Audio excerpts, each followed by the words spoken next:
Hey guys, short video on valve grinding and just tips on really ways of doing it.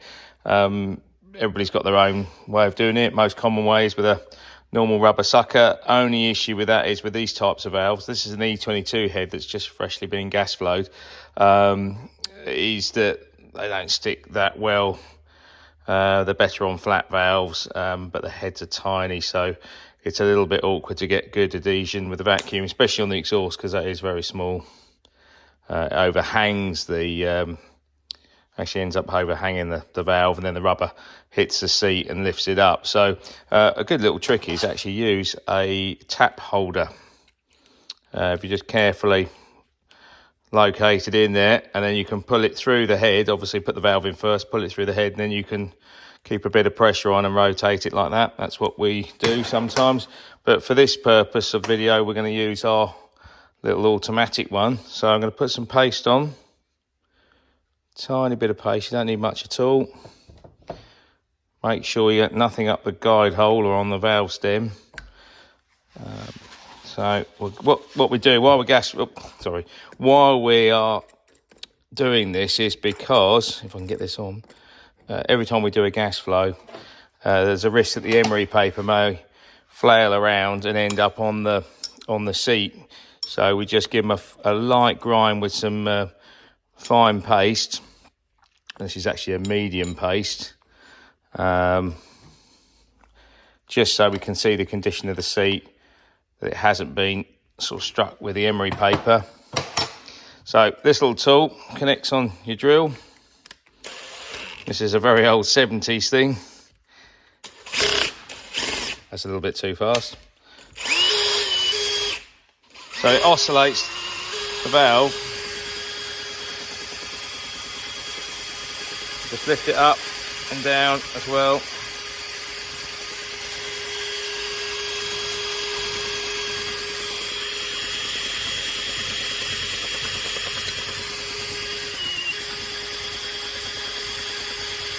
There we go. That's just a quick grind. And then what we'll do is we'll have a look at the condition of the seat. Carefully get that in, undo it, put it off. And then we'll take the valve out. And with some blue paper, we'll take away all the grinding paste. It wants to be absolutely clean as you can get it. Same in the head. Just careful not to get any down the guide holes. As I say, you'll end up wearing out your guide. So we're going to use a little bit of engineer's blue. This is just a very thin film of dye, which you'll put on the valve seat. Now you don't want anything too much on there, because it will actually take up any indiscrepancy. So I tend to get on evenly, and then I actually wipe off very lightly the excess. So it's just a very fine film on there.